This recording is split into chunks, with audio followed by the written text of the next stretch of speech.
So following on from my little video last week, I thought I'd say hi again.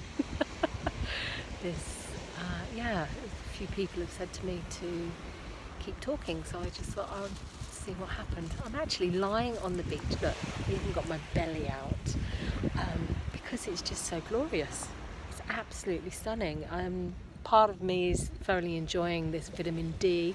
Another part of me is reflecting to last year where we had the Beast of the East, and I was in the middle of my final year on my MA, and I remember being on the beach one morning at like 6 a.m. dancing, and it was -6 degrees and there was snow and ice on the beach, and just the contrast to today, which then makes me think about contrasts in life and how our stories dictate that.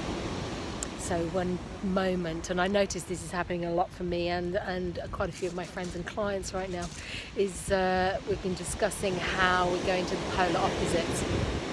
So one moment feeling incredibly empowered and incredibly embodied and full of life and vitality and self-awareness and self-surety, and the next going into the most uncomfortable, soul-destroying place of really old stories and patterns and thinking, I'm really shit, I can't do this, I'm really worthless, nobody loves me, I smell of poo, that whole thing, I'm going to go into the garden and eat worms.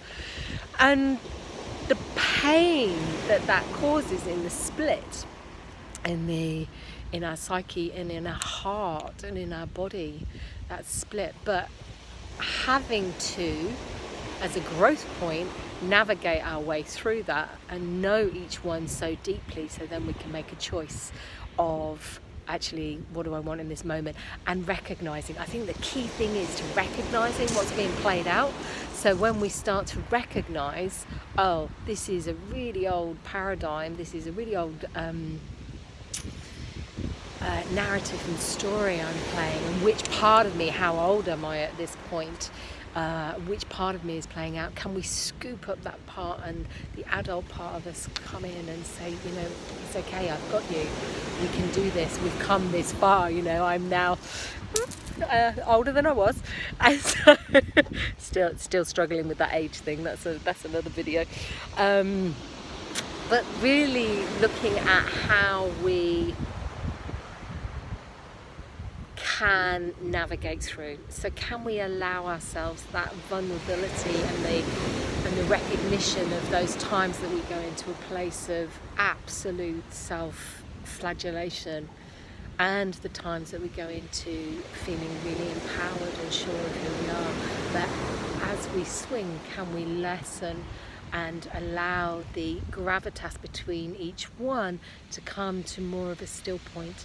Can we? And that's the journey, isn't it? I'm sure, is to find and integrate all the aspects of self. They're talking about finding the full authenticity of being, and can we actually be authentic without really owning and honing and loving those really vulnerable parts of us that are playing out when we feel vulnerable, when we feel afraid, when we go into that fight, flight, freeze, and so that when we eventually allow ourselves to be the fullness of who we are as an adult, it's the reclamation of all those soul parts, isn't it, from all those traumas that have happened, where aspects can leave and dissipate. That's a shamanic way of looking at it, and it's about us and our journey of self-reclamation so that we become whole. And as Carl Jung says, I'd rather be whole than good. And when we go on the journey for wholeness, it's uncomfortable for us. It's uncomfortable for those that are surrounding us, because we then highlight aspects for them that mirror things that maybe people are not ready for. So it really calls for a brave heart and a compassionate heart to ourselves. And this is my work that I know that I'm doing.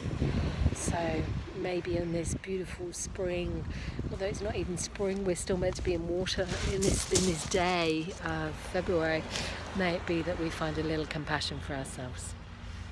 Take it easy.